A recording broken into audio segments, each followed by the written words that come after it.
Everyone, and welcome to a very special edition of COS Live. I am your host. I'm Rita Peters. I serve as Senior Vice President for Legislative Affairs with Convention of States Action. And in just a few moments, we are expecting a subcommittee of the Iowa Senate State Government Committee to hear our Article 5 legislation. Let's review some background information on what you're about to watch. And also, I encourage you to stick around afterwards because after the live hearing from Des Moines, Iowa, we're hoping to get some live reaction from Convention of States Regional Director Catherine Zemanek.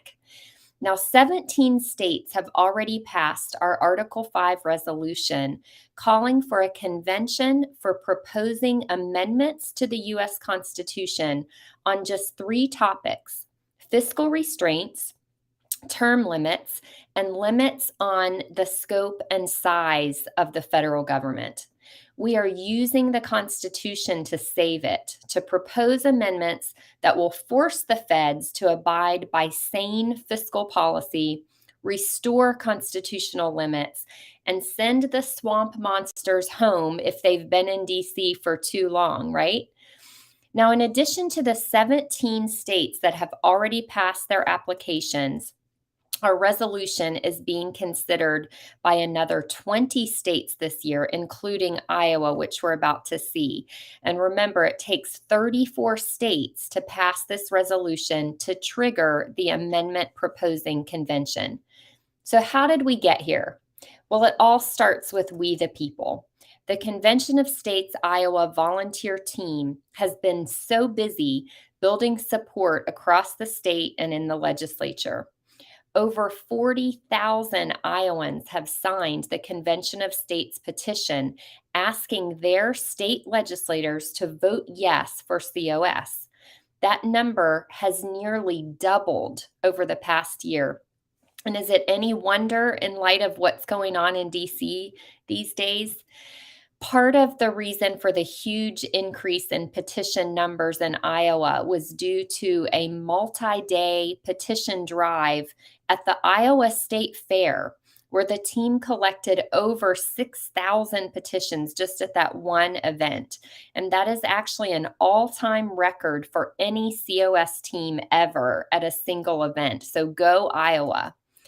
A scientific survey showed that 2/3, that's 67% of Iowans, support calling a convention of states, and that's across party lines. So that 67% number of supporters in Iowa includes 78% of Republicans, 68% of independents, and 53% of Democrats. Now, last Tuesday, the Iowa team held a barn burner of a rally inside the Capitol Rotunda. Hundreds of our supporters were on hand, not to mention Senator Rick Santorum, Mark Meckler, and Steve Deace. And I believe producer G has a clip to show us from that event. Let's look at that. The courts and the Congress and the president have all abdicated their checks and balances responsibility and allowed that accumulation of power. If you look at the Constitution and you look at the enumerated powers in Washington, they mean nothing to the federal government anymore because the courts have stripped all those limitations away. The only way to put that genie back in the bottle.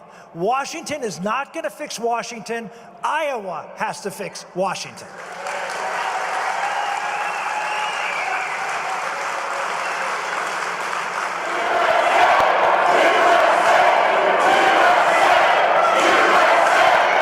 I trust the people in this room and people like you all over the country to preserve this last best hope for freedom east of Eden than I trust any of those damn elected officials. Don't take no for an answer. Demand your power back, and then when you get it, when they call this convention, you damn well better wield it.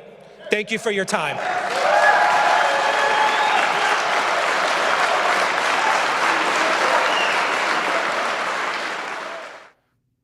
Wow, that was a powerful rally that we had there in Iowa.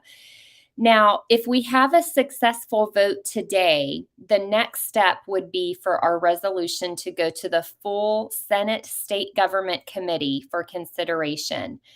Our resolution number there in Iowa is SJR 2002. So that's what you'll hear them talking about.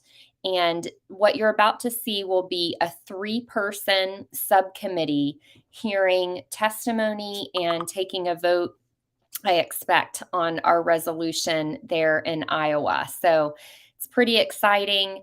And again, I hope you stay tuned after the vote. We'll have Regional Director Catherine Zamanek. She's standing by to give us live reaction. We do have Convention of States co-founder and president Mark Meckler standing by via Zoom to give his testimony.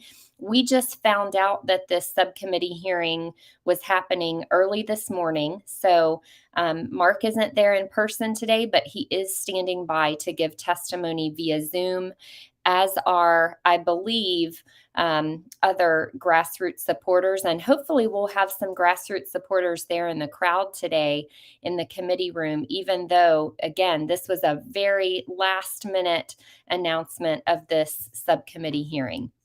So the subcommittee is supposed to start right at the top of the hour. It looks like we have about 2 minutes left. And as a reminder, we need to pass this resolution that Iowa is considering today in subcommittee in a total of 34 states. So far, we've passed in 17, 2 of those just last week. So we are halfway there now. We have 20 additional states already considering the resolution this year. Those are Hawaii, Illinois, Iowa, Kansas, Kentucky, Massachusetts, Michigan, Minnesota, Nebraska, New Hampshire, New Jersey, New York, North Carolina, Ohio, Pennsylvania, South Carolina, South Dakota, Vermont, Virginia, Washington, and West Virginia. So it's a long list. And I'll tell you, we've had a couple of crazy busy weeks here last week and this week. Things are starting to move in states around the country as state legislatures are getting the message loud and clear from their constituents that the people want their state legislators to step up and take a stand using the constitutional tool that the founders left to the states, specifically in Article 5 of the Constitution. And I mentioned what a big week we had last week. Well, Wisconsin became state number 16 on Tuesday after a vote in the Wisconsin Senate. Congratulations to the COS Wisconsin team. Senator Kathleen Bernier, our Senate sponsor, and Representative Dan Knodel, who was our House sponsor there in Wisconsin. On that same day, the South Dakota House voted 39-30 to advance our resolution. So we are moving forward on the Senate side in South Dakota now, and we're looking at a committee hearing tomorrow there. So things are happening all over the country. Later last week, after all of this happened in Wisconsin and South Dakota, we overcame a steep filibuster hurdle in Nebraska, and the Nebraska unicameral legislature voted 32-11 to become the 17th state to join the movement. So congratulations to Senator Steve Holleran there and the entire COS Nebraska team who has worked so hard for so long to make this happen. And we already mentioned there was a big rally in Des Moines, Iowa last week. Our people filled the Iowa Capitol Rotunda. Senator Rick Santorum spoke, along with COS President Mark Meckler, Steve Deace of Blaze TV, and many more. You can find the full video of that event on our Facebook, YouTube, and Twitter pages. West Virginia also had a rally with Senator Rick Santorum, and they're hoping for positive action from their legislature very soon. So we are still standing by. We expect this subcommittee hearing to be starting up any minute now. scheduled for the top of the hour here. So let's just stand by for a minute and see what's happening in Iowa.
So, this is Rita Peters, your host, back again. And if you're just joining us, I want to let you know that we are standing by waiting for a subcommittee hearing in the Iowa Senate committee where our resolution is pending. This is a 3-person subcommittee. We just found out early this morning that this would be happening today, but we wanted to bring you live coverage and let you see what happens today there in this Iowa subcommittee. If this subcommittee votes to advance the resolution, it then goes to the full Iowa Senate committee for a vote. And then the next stop would be on to the floor of the Iowa Senate. We have already passed our resolution in 17 states so far, and it takes 34 states to get to a convention for proposing amendments. Producer G is showing you the map there. The states in green are the ones that have already passed the COS resolution. That's 17 states. The states in yellow have passed the resolution in one chamber in the past. So that means they've either passed in the House or the Senate, but they still need to pass on the other side. And the states that are blue are states where we already have active legislation pending. So those are the states that we'll be considering. And again, once 34 states pass this resolution, it would trigger a convention of the states for proposing amendments on just 3 topics: imposing fiscal restraints on Washington, limiting the power and jurisdiction of the federal government, and setting term limits for federal officials. So that's what this is all about. It is a limited convention. We have great momentum going this year with, 2 states having already passed just in the last week. We are seeing states pop up all over the country saying, yes, we're going to be next to consider. We're going to have a committee hearing. And remember, this is something the state legislatures do that does not require any action on the part of the governor, because in Article 5 of the Constitution, it specifically gives the state legislatures alone the power to apply for the convention. Okay, we are still waiting. The hearing was scheduled to begin at the top of the hour, but we are still standing by. Let's wait a few more minutes and see what happens here. Hopefully, we're just about to get started, and I know you won't want to miss it. This is always an exciting time.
States that impose fiscal restraints, limit the power and jurisdiction of the federal government, and impose term limits on federal officials and members of Congress. I am joined today by Senator Robbie Smith and Senator Claire Celsey. Would either of you have any opening remarks you'd like to make? I don't at this time. Thank you. No opening remarks here. So is there anybody online that would like to speak to this? There's a virtual hand down there, and go ahead and everybody raise your hand and we'll just go down the list as we get to them. Okay. And what was the first one's name? Mike. Okay, Mike, are you ready to speak? I am. Thank you very much, Senator, for this opportunity to talk. Good afternoon, everyone. You know, it's been barely a year since insurrectionists attempted to overthrow a constitutionally directed, legitimate national election on false pretenses. Now we're seeing this proposal to similarly use false pretenses to call for a constitutional convention on equally false pretenses that a rational and limited process would be followed. While the Constitution indeed permits in Article 5 for states to call for conventions to address changes in the Constitution, this authority came with no rule book. The language offered in this resolution is way too vague to control the matters that would or certainly could be considered. In the climate we currently see in this country, a rogue convention, which has always been a great concern, is an even greater threat today than we might have imagined even a decade ago. Rash decision-making at such a convention could easily produce new rules for ratification. Our entire Constitution could be put at risk. Please resist the push from forces outside Iowa, some of whom I see on this call, for this extremely risky proposal. Let's return to the idea of Iowa as a leader, a state where we truly do maintain our rights. The liberties we prize are at stake. Thank you very much for this opportunity. Thank you. And Mike, are you representing an organization or just speaking for yourself? Excuse me, I am representing Common Good Iowa. I'm the Deputy Director of Common Good Iowa. Thank you. Thank you. And subsequently here, anyone who speaks, I would like to ask that you would introduce yourself, and if you are representing someone that you know who that might be. And if I get too many all on one side, I'm going to try and ask for the other side, but just go ahead on the next one for right now. Mark, yes.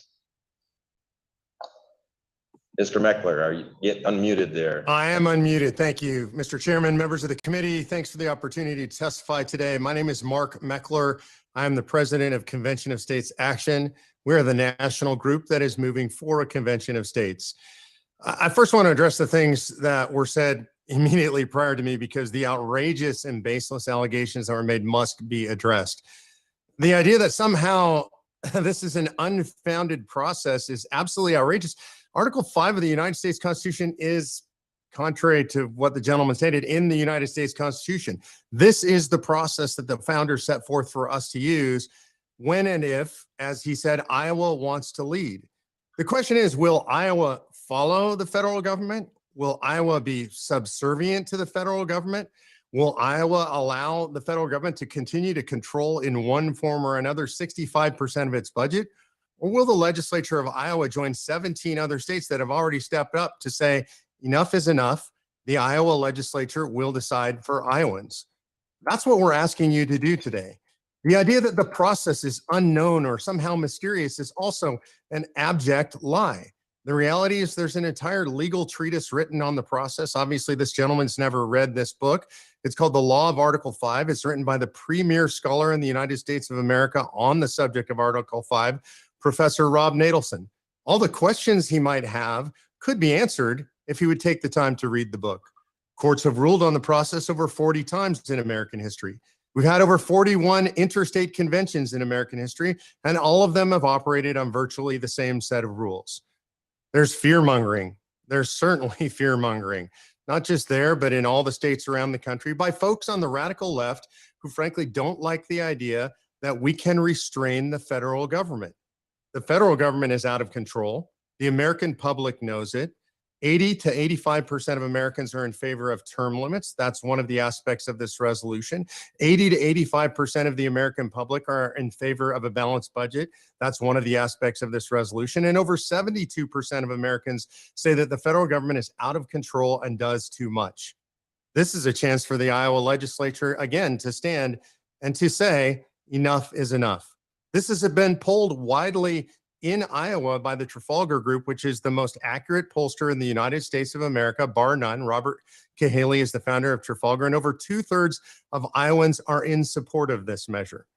We would ask that you support this measure to join the 17 other states that have already made application for a convention of states, and I'd be happy to take any questions. Thank you very much.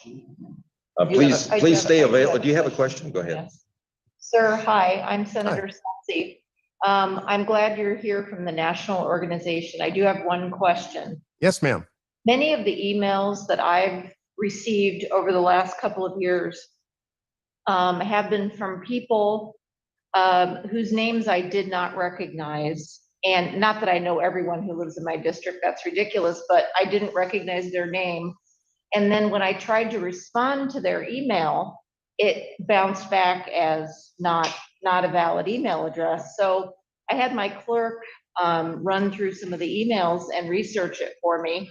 And I found out that most of those people don't live in my district. Most of them don't even live in Iowa. Some of them don't even appear to be real people. So I'm wondering how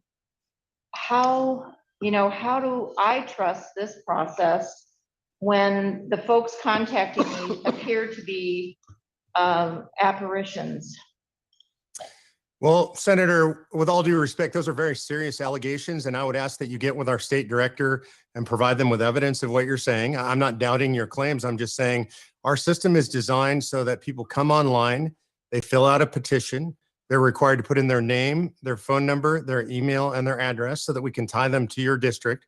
Obviously, because we're not doing this in person with all of them, though we did have over 6,000 people at the Iowa State Fair this year sign the petition in person. Generally, these are being done online, so there's no form of ID that we can take from them. But absolutely, if any of that is going on, I would ask that you specifically and directly deal with our state director so that we can check those names, emails, and addresses and take them off of our list if they are genuinely not real people. I can tell you we've had over 2 million people submit petitions across the country now in all 50 states. I can tell you that I personally have been in 48 states. Your complaint that I'm hearing here, this is a new one on me. This is not something we generally hear. I've been in 18 states in the last 90 days. I've not heard this complaint from anybody, but I take it quite seriously. And again, not doubting the veracity of what you're saying, I'm asking that you engage directly with our state director there in Iowa, with our lobbyist in Iowa, provide them with the list and the proof of what you're saying, and we'll deal with that immediately. Thank you. Okay, next. Pam Taylor. I'm Pam Mackey Taylor. I'm the director of the Iowa chapter of the Sierra Club. And I would like to join in with the comments that Mike Owen had stated. We are opposed to this legislation.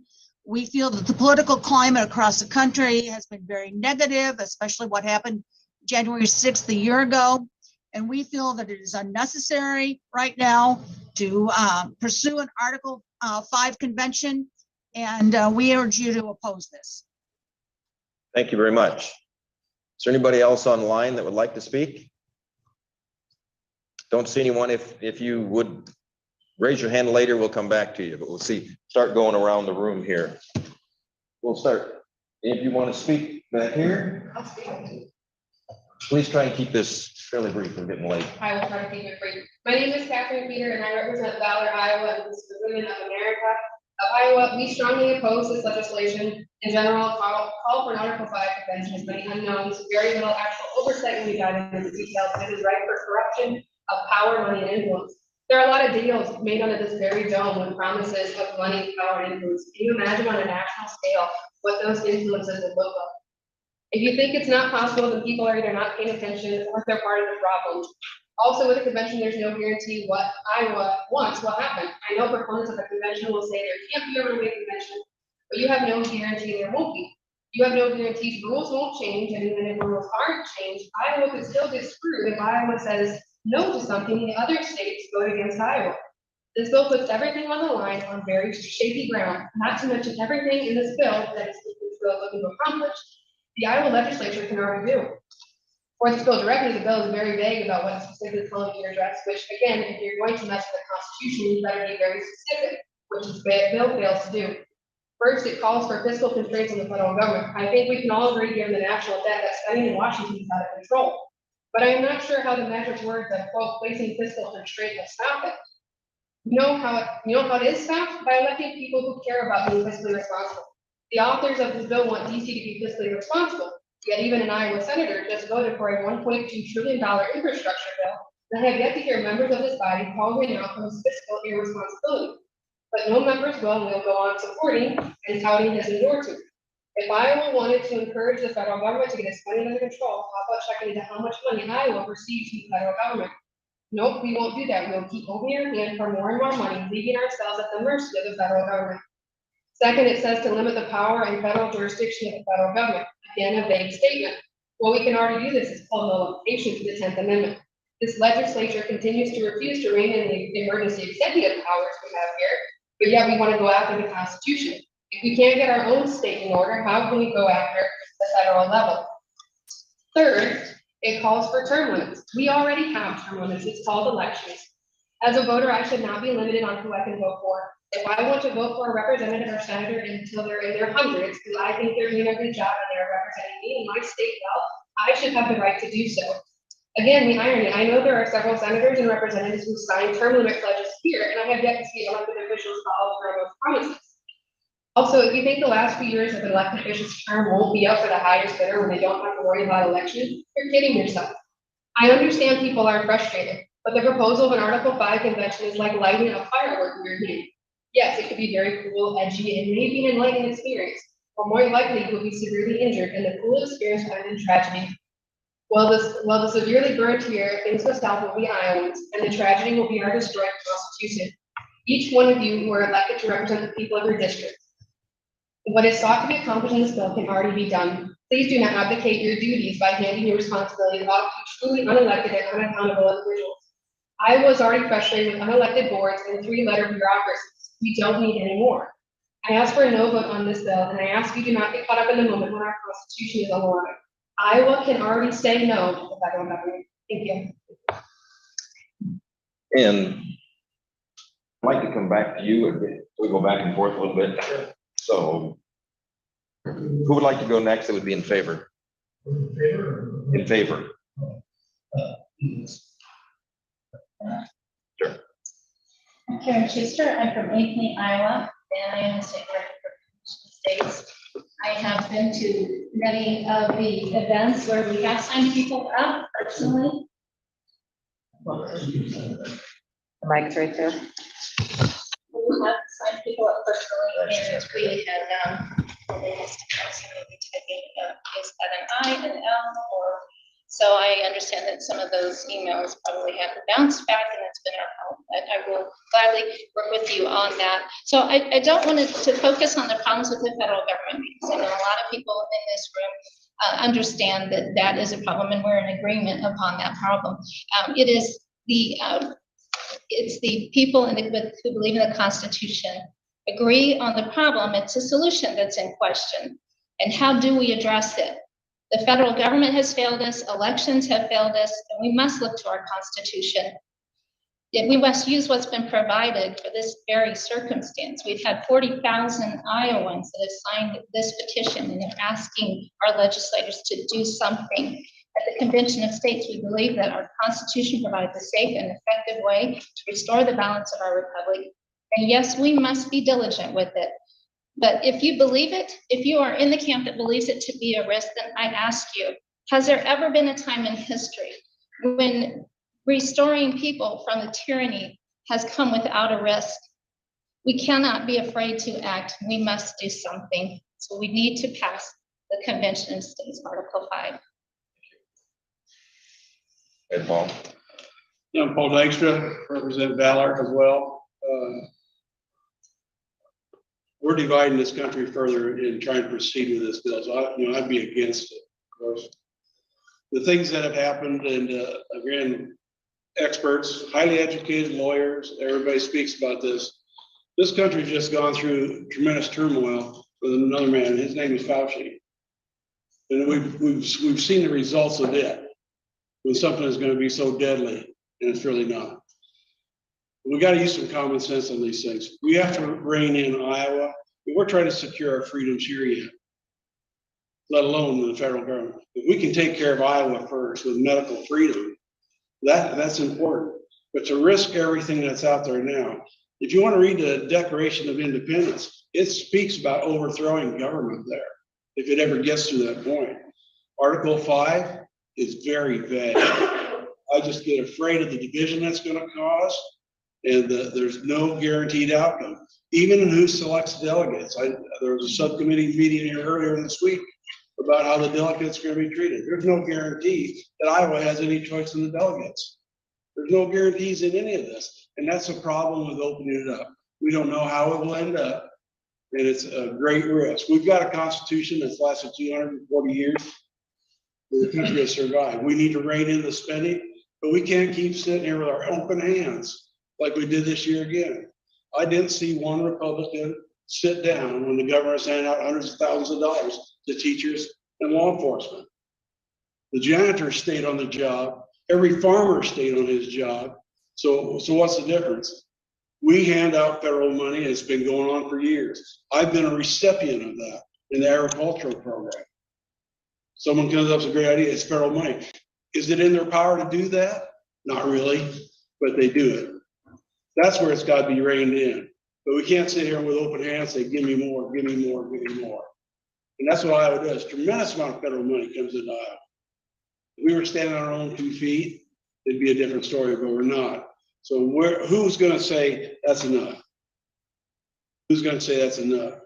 We can't sit here with open hands and then go and get back against the Constitution and say, the Constitution has control. If they don't follow the Constitution today, there's no guarantee anybody's going to follow it the next time. It's just not there. Thank you. Thank you. You want to go next? Thank you, senators, for calling the subcommittee meeting. Thank you all for being willing to hear all sides of this issue. It's you have a lot on your plate during this week, coming up on a week before funnel. So I'm with Bill Gustav with the Convention of States Action, and I do the lobbying here in the state for it. And so, you know, at some point you reach this, you all heard the arguments on this. You reach a point where everything's been said, but not everyone said it. So it's my chance to kind of add some of that and maybe add my spin on them. And this is not an in-state versus out-of-state issue. The first speaker mentioned that. I'm from Iowa. I'm an advocate for it. It's the federal constitution, so of course it's going to implicate in-state and out-of-state. We're not talking about modifying the Iowa constitution. And so it's kind of not a valid argument to rather characterize this as an in-state or out-of-state issue. And it's also not inherently a partisan issue. Everybody should be concerned about federal overreach, about judiciary undercutting what validly elected legislatures and governors pass in their states, what our federal officials pass. It gets reinterpreted. And the Constitution has grown from a nice, simple document that many of us carry around. We have those pocket constitutions like this, to a document now that's 2,700 pages long. The annotated version from the government printing shop is about 2,700 pages long and just shy of 10 pounds heavy. And that's all the court decisions that have expanded, reinterpreted, revised what words mean. And so that's why we need to look at a way to rein that in. And we just passed, Mark, the news said just last night, I believe, that we passed $30 trillion in debt for the first time in our nation's history. We keep fighting back federal overreach, where agencies and administrations of both parties rule by fiat and executive order. And with federal overreach, we've reached a point where the entrenched bureaucracy is becoming more and more powerful than the elected officials. And we've seen even our own elected officials try to push back on federal bureaucracies to get no response, to get no answers, and there's no accountability. So the train is off the tracks in some ways. Our framers gave us an excellent, amazing document, a constitution that survived 240 years and will survive 240 more years. But they gave us Article 5 for such a time as this. And just trying to elect different people, just trying to use the courts and do different things, that's not cutting it. We are dying a death at 1,000 cuts. We're going to continue on that path unless we take the big step of getting the states to call a convention for the limited purpose of proposing limited amendments to unlimited subject matters to the Constitution. It's not a constitutional convention. It's a convention of the states for the purpose of proposing amendments to the Constitution. Tyrants don't lay down their power. Genies don't go back in the bottle. We borrow pop culture. And this genie, the federal government, is not going to put itself back in the bottle. It's shown up over and over again. And it's up to the people to do this. And this is not an unknown. There's history. There have been over 30 conventions, compacts in our history. None of them has gone off the rails. So we can get into those arguments, but it's not true. And ultimately, the break on this is that 13 states can stop. Let's go down the path and say it goes off the rails. They propose a new constitution. They try to eliminate voting rights. They try to, whatever it is, whatever the off the rails the crowd is concerned about, it goes completely off the rails. 13 states can stop anything that comes out of this thing. In fact, one chamber in 13 states can stop anything that comes out of this thing. So I don't know what 38 states you think are going to do those amazing off the rail things, but I just don't see it happening. Just come to a close here. Okay. And then in Iowa opinions, was already mentioned, over 6,000 petitions signed in person at the state fair, over 40,000 signed online. 78% of Republicans in the state favor constitutional Articles 5 convention states, and 67%, regardless of party, favor this action. So the people are frustrated, and they want a voice, and they want to discuss these issues. Unfortunately, the federal government has left us with this is the only recourse in which we can have that hearing. Thank you. Thank you. Who's left that would like to speak? Yes, sir. Please try and be brief. My name is Jim Walker. I am a volunteer for the Convention of States. I'm district captain in District 49, Senate District 25. Our founders knew the day was going to come when our federal government would be out of control and overstepping their authority. They gave us Article 5 and gave the states the ability and the duty to put them back in their box when that happened. Today is that day. They're spending money that they're not authorized to spend. They're regulating things in our lives that they're not authorized to regulate. It's up to you guys to tell them these are the limits of the federal government. Everything else goes to the 10th Amendment and is a state issue. Our opponents will tell us that the solution is just elect better people. Just make them read the Constitution and follow it. Well, which Constitution would you like them to read? The little pocket one or the 2,500 page Supreme Court rulings, which they use as precedent to do whatever they want? They're never going to give up their authority unless you take it away from them. Thank you. Thank you. Anybody else? You want to swing around here while this works? If you've got a good voice, it'll carry. This thing picks up pretty well. I got an okay voice. My name is Ronald Ferris. I am with an organization called Cultivated Patriot. We actually teach founding principles, founding documents, and history. Right, and so that's what's actually missing from this conversation is most people talk about their current situation and what's going on today, right? Nothing's different today than it was then, but the fact is we don't understand why. Article 5, we talked about it, actually talking with the representative the other day, said, who has time to read Article 5, actually? It's only one compound sentence, is the interesting thing. And we don't know enough about it. It is a real thing. It is in the Constitution. I'm not going to tell you no today. I'm not going to be the proponent or the person that's advocating for absolutely no, and you guys are fools for saying yes. I'm not that person because voting for the president is in the Constitution. But I will tell you to take pause of something so great as amending the Constitution that has lasted as long as it has. This Constitution has lasted longer than any Constitution in the world's history at this point. So we should take it very heavily and take pause.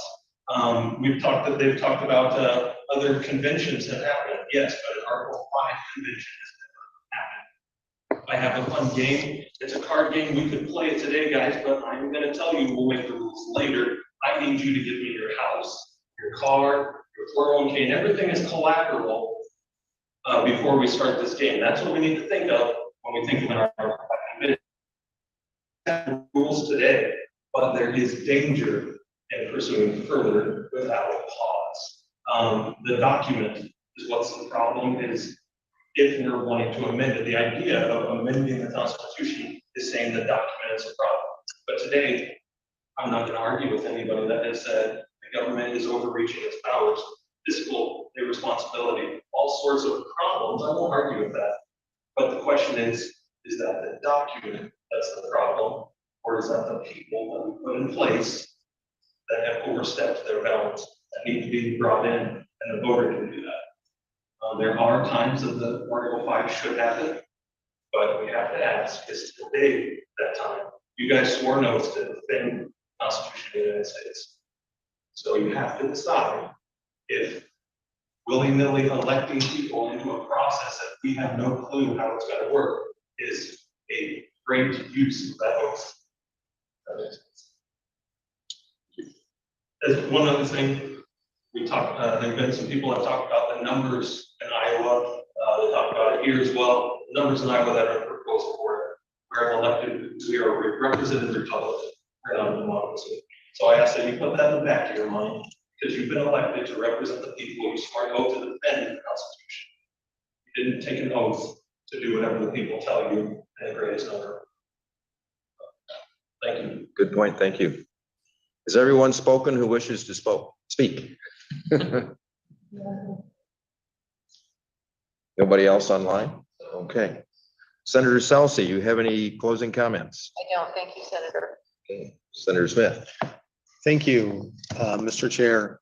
Been here for 12 years, and I've just did a quick calculation in my head. I've probably sat through 500 subcommittees.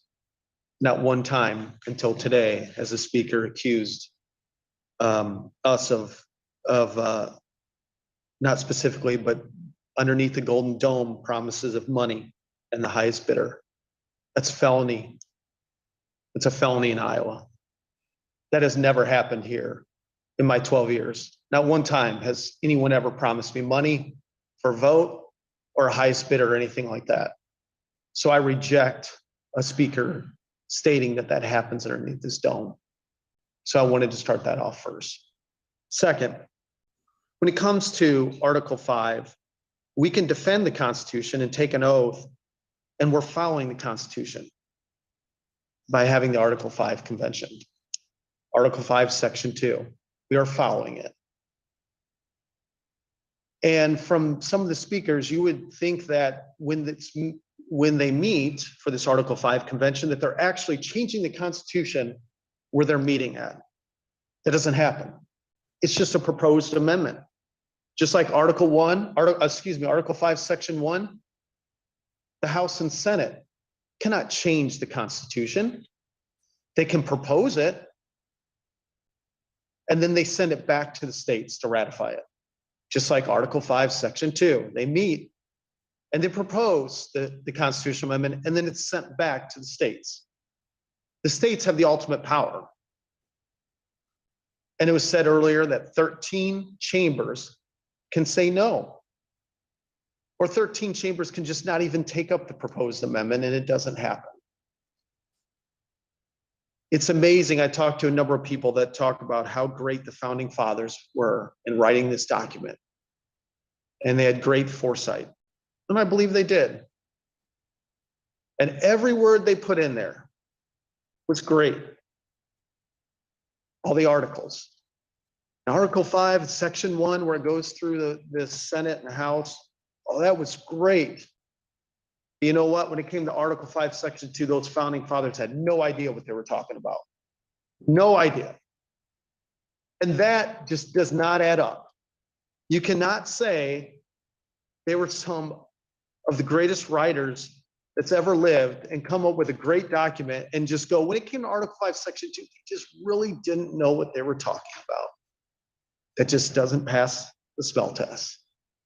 So in that case, I'd like to thank Senator Green for proposing this resolution, I should say.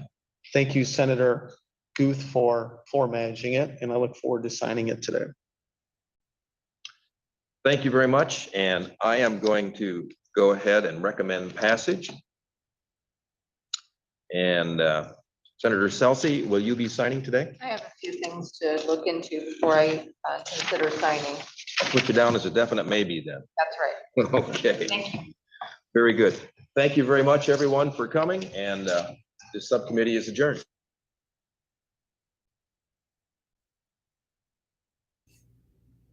All right. Well, there you have it, folks. That was a live broadcast of a subcommittee of the Iowa Senate State Government Committee. So that's a little confusing, but to be clear, that is a 3-person subcommittee of the full committee of the Iowa State Senate State Government Committee. Woo! That was really exciting. We heard a couple of pretty big organizations testify in opposition to the Convention of States resolution. And I thought that was fascinating. The first one was an organization called Common Good Iowa. I wasn't really sure what that was. They were testifying in opposition, so I Googled them real quick. And one of the first things I saw on their webpage said, private schools are boondoggles for the rich. So I guess that tells us what kind of organization that is. It was a really, really exciting hearing. And we have Catherine Zamanek, who is our regional director. She's standing by. She was just watching the subcommittee hearing as well. Catherine, welcome. What did you think? Hi, Rita. Hi. Well, I thought it was it was a lot of fun. We've had so much fun in the last couple of weeks, haven't we, being together? And I am reporting that it did pass out of this committee. I'm not sure what the other vote was. I know we have 2 yes votes, but it's exciting to know that we did pass out of committee. I'm a little disturbed by the accusation that came from the senator. And I'll tell you, I was at the Iowa State Fair with the team in Iowa, and they worked hard on those petitions. So I'm going to really follow up with that. I'm going to try and get some answers from her because just it didn't sit right with me today. Yeah. So, Catherine, you're referring to the one Democrat senator on that subcommittee, Senator Celsey. And when she spoke, her entire question, as she called it, was all about this claim that she has received petitions from COS supporters whom she thinks are false because they were from bad email addresses or people that she thought for some reason weren't real people. So we don't really know. I thought COS President Mark Meckler handled that really well when he testified, and he basically said, hey, send us the names of the petition signers that you're saying are not real, and we will get to the bottom of it, which we absolutely will do, because of course we would never tolerate any kind of, false or fake petition signatures. The fact is, Catherine, we don't need to. We've got plenty of people lined up to sign the petitions, and Iowa wants this. How would you describe the mood of the grassroots Iowa team?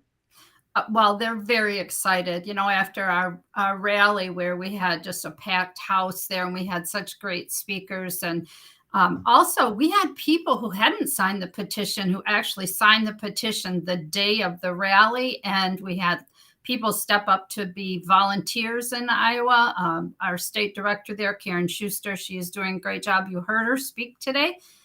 Karen will actually follow up with the senator. She will want to know who those petition signers are. She's saying that aren't real people. So the team has just grown. They work so hard. They had about 20,000 petition signers when they started the year last year, and they doubled that to over 40,000. So this team is working hard. You heard from Jim Walker, who drove 2 hours this morning to be with the team to testify. Without really any notice. Rita, we got the notice that this hearing was going to take place this morning, and I think they decided last night. So Jim hopped in his car. He drove all the way to Des Moines this morning to testify. He's one of those warriors out there. We have many, many others like Jim who are just, they're working so hard in Iowa, and they are very, very optimistic they're going to get this done in the Senate, and then we're going to move it over to the House. Yeah, the dedication and commitment of that Iowa grassroots team is impressive, and it is inspiring. I am so excited to see what they're doing. Now, you talked a little bit about process, so let me back up for a minute and just in case any of our viewers are just now joining us, we just had a subcommittee hearing in a subcommittee of the Iowa Senate State Government Committee. And the result of that, at the end, it was clear that there were 2 of the 3 senators definitely in favor of moving the resolution forward to the full committee for consideration. And the 1 member who appeared to be opposed, but she said she wasn't going to sign yet. So I think that just means her vote is not official yet, but we definitely had the 2 yes votes that we need to move on. So Catherine, what happens next? Sure. So I was a little bit unique in that they have this subcommittee that makes the recommendation to send it over to the full committee. And we do have to be out of the full committee. I believe it's the 18th of February. I'm not really sure on that date, but I think that's what comes to mind. It's very quickly. We'll move it over to the full committee in the Senate, and we'll also be moving it in the House at the same time, Rita. So we have a great sponsor in the Senate. He actually was observing the hearing today, Senator Jesse Green, and we're so grateful for his leadership on this. And then we also have a great sponsor in the House, Representative Wills, who's taking this up there. And both of these fine gentlemen are great leaders. They're true believers in using Article 5 and the Convention of States resolution. So we're really excited. It's going to happen quickly, Rita. That's awesome. And Producer G, I'm getting a text from COS President Mark Meckler, whom you heard just testify for this subcommittee. He's wondering if there's a way we can add him to the program. So if there's any way you can get him on, I think that would be great. I just wanted to talk to Catherine for a few minutes about what we witnessed. So I mentioned the leftist organization Common Good Iowa that spoke in opposition. And then the other big leftist organization that was opposed there was the Sierra Club. So I was really interested to see them there speaking in opposition. And then it sounded like there was one representative of a conservative organization, but I'm not sure that I heard which organization she was from. I just thought that some of the rationale the opponents gave for their being opposed, just it really makes them sound crazy.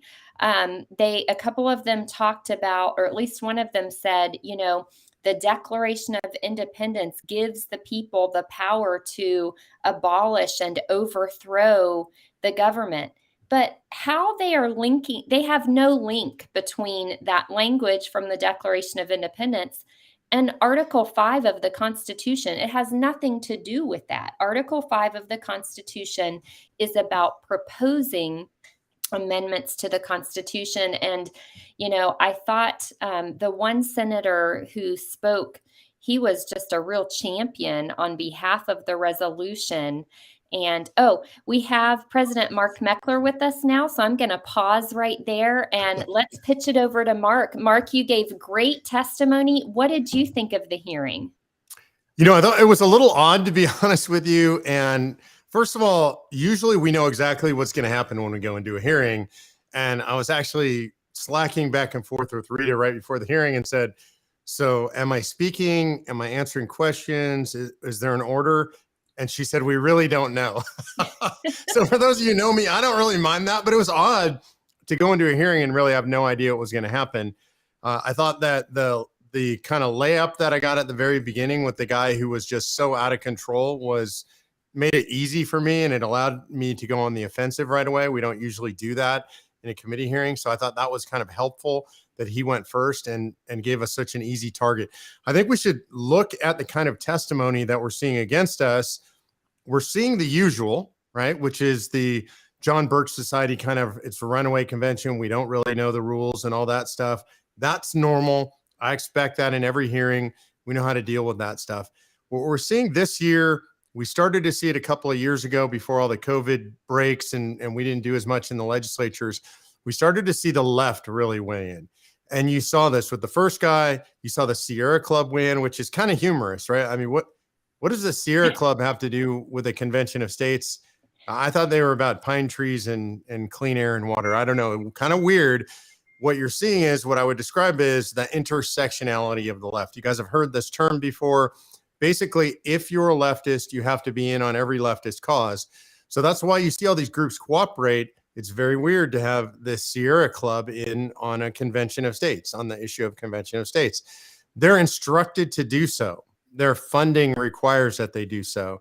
Remember that there's a document on our website. If you look up 230 organizations, 230 organizations on our website, you'll see virtually every leftist group in the United States of America signed a press release against convention of states. I need to go back and see if the Sierra Club was on that because I didn't recall that offhand.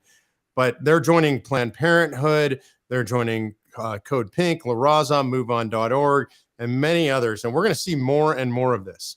I'm going to tell you, it's actually really a good thing.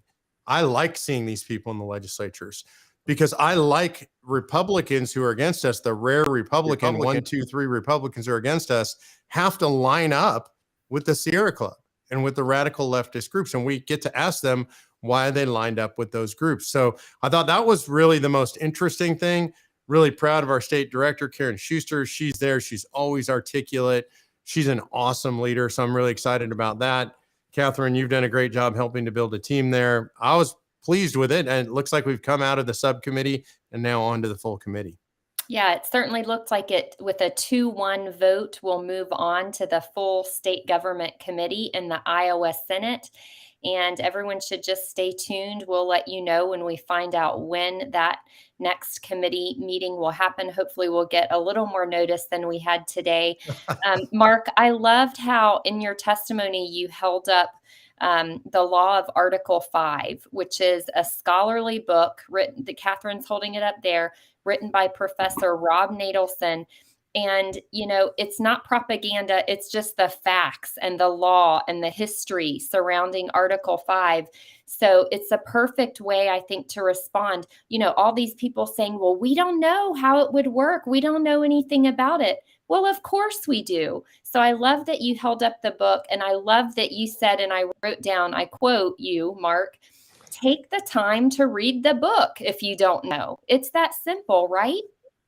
Yeah, you know, and it's so funny because people act like there's nothing known. They know that book is out there. I mean, we make it available to everybody. We tell everybody.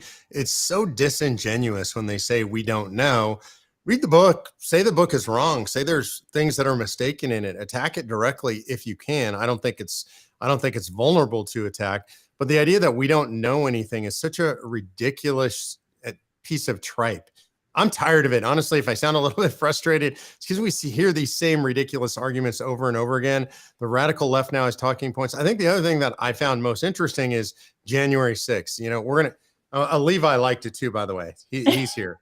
We're going to hear over and over, January 6th, insurrection, January 6th. I mean, that has absolutely nothing to do with what we're doing here. It's really outrageous. And the way to deal with that, when somebody brings it up, is say, that's just ridiculous. I don't even know what you're talking about. That has nothing to do with what's going on right now.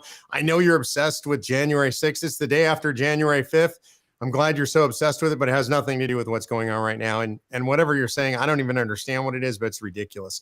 Sometimes the best weapon is mockery.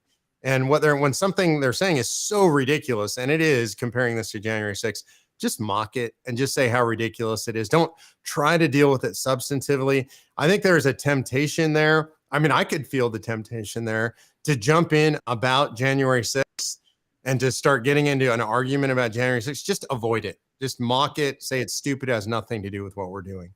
Mm-hmm. Mark, thank you so much for joining us. Do you want to, before we close out, what do you expect to see? Obviously, we are coming off of a great week. We passed in 2 more states last week, Wisconsin and Nebraska, and we passed through the House of South Dakota. What do you predict we're going to see in the next several weeks? Oh my gosh, it's crazy. South Dakota's moving. We don't know whether we're going to come through the committee or not. If we don't, we have some maneuvers, some procedural maneuvers arranged to get it on the floor. Our great regional director, Dave Schneider, is out there working that hard. So I expect to see So in one way or another, this is going to get out of committee, get to the floor, and we're going to have a real fight in the South Dakota Senate. So we're working on that one hard. We have West Virginia coming up. We just got notified literally just before that last hearing that I have to be in West Virginia on Monday. So as I was doing all my extensive preparation for that hearing, I was actually booking my travel to West Virginia. So I'll be flying into West Virginia Sunday night. We'll be doing a hearing early Monday morning. We have been told by the speaker and by the committee chair that this is going to be in committee, out of committee, to the floor. I expect that there is a good chance we could pass that next week in West Virginia. By the way, if it passes the House, that's been our only problem in the past. We've had the votes. We just haven't been able to get to a vote. We had that problem last year. If we get the votes in the House, which I think we'll get it done, the Senate has passed it multiple times. In fact, they passed it twice last year on a voice vote. And a voice vote means they don't even count the votes. It's just all in favor, say aye, all against, say nay. Boom, it passed. And so if we get out of the House, which I expect next week, then we'll get passed on a voice vote in the Senate. And it's very likely either South Dakota, West Virginia will be number 18, possibly 18 and 19. And we've got a lot lining up right behind it. South Carolina is lined up right behind it. We've been through the House in South Carolina. We're in the Senate. We believe we have the votes. We're ready to go and lined up. We've been told that somewhere mid-February, maybe around the 15th. So, 17, 18, 19, that we could be at 20. I can tell you one of Catherine's states, I was just in Iowa. We had several hundred people in the state capitol. Rick Santorum was there. That hearing you just saw, it went really well. That could be 20. It's amazing what's happening out there. And there are a lot more states lining up right now. I would say one of the most interesting and exciting we've got going that's kind of new and a little bit unexpected is Pennsylvania, a huge swing state. Rita and I have been doing a lot of calls on that. I've spoken with the speaker in the last week personally. He actually called me, and that means something, by the way. I wasn't chasing him down. He called me and asked for a call, and he said they're going to move it. They've invited Rick Santorum in to speak to the caucus. We heard from the chief of staff from the Senate Majority Leader saying they're going to pass it. And when he said they're going to pass it, I literally asked, wait, what? Pass it? You mean out of subcommittee or committee? Or they said, no, pass it. We're going to pass it. And so right now things are looking really good in Pennsylvania. I mean, I'm saying right now, kind of my mantra is 22 and 22. And honestly, it could be more, but I think we have a good shot at getting to 22 states. And what that means, by the way, is just huge momentum. It puts pressure on other states to do it. I've been doing a ton of media. Every time I turn around, there's another media appearance on my calendar because everybody realizes so much momentum is happening. I'll be on Fox and Friends. I don't have the exact time, but on early Sunday morning, I'll be on Fox and Friends with Pete Hegseth. I did an interview with John Solomon on Just the News today. Last night, I was on with Sean Spicer and Lindsay as co-host doing Convention of States. Everybody's talking about it now. And what everybody's saying is that you guys have the momentum, that this is incredible, that something has shifted. The momentum is in place. And when you have momentum, I'll tell you, that's the time to run with the ball because it's hard to get momentum. It's taken us 8.5 years to get to this kind of momentum. So now is the time to work doubly, triply hard. I'm going to be on the road. I'm going to go everywhere I'm needed to go. I know Rick Santorum's doing the same. Rita's been doing some traveling. Catherine's all over the country. You're going to see us in full swing until we run out this legislative season. I'm hoping with at least 22 states in the bag. And Mark, I would add, don't forget about our friends in Ohio. That team is so amazing and things are happening there, right? So we'll also put Ohio on the list. I think you're right. And it's so funny. There's actually, I'm struggling with this, Catherine. There's so many moving right now. I'm struggling to remember. Ohio is one of our strongest teams in the nation. Great leadership, huge grassroots, high activity levels. And we have both houses. The leadership supports us. We'll see if they're actually going to move it, but both houses in support of Article 5. So I think we have a very good chance in Ohio this year. Another one I forgot, by the way, is Kansas. We have a committee hearing in Kansas next Wednesday, I believe, is the committee hearing. And unbelievably, we've always had a lot of sponsors in Kansas. This year, 44. That's our record. And so I think we got a good shot at Kansas this year as well. And let me just add this, anybody who's listening today, if you heard your state mentioned, reach out to your state team, get involved in these states, help us out. We need you. And even if we didn't mention your state, we need you on our team. it's so much fun to be a part of something. Somebody said to me, are you tired of winning yet? And I said, no, let's bring it on. I want more wins. We're going to make this happen. So, Wisconsin team switching over to be a past state, Nebraska. Yeah. It's just incredible. And we still need folks in those states as well. So get involved. Check out conventionofstates.com. Go there. Click on the, not just sign the petition, but also be a volunteer. We need you. Our team will reach out to you. They are just waiting for you to come on board with us. So come on and join our team today. Yeah, you know what? I want to address a little bit also just the states where it's more difficult, very blue states. And somebody said, Connie said, and then you have Illinois, so depressing with our illogical people. One of our most active, aggressive, well-organized teams in the nation is Illinois. And so if you want a family of people who are engaged in the fight, and remember, your state does not have to be a state that passes the resolution to have an impact on what's going on in the nation. When we get to convention, Illinois, California, these other states, maybe they don't pass a Convention of States resolution. They're going to convention. And if you're involved and you're engaged, you're going to have influence. Also remember, Convention of States is about much more than a convention. People in Convention of States are involved in school board elections around the country. We just helped take 2 seats in the Houston ISD, the 7th largest school district in the United States of America, the 1st largest in Texas. We're involved in the Virginia elections. One of our district captains actually got elected to the House of Delegates. That was the vote. That's the person that swung the balance in the House. So we're involved in all kinds of stuff.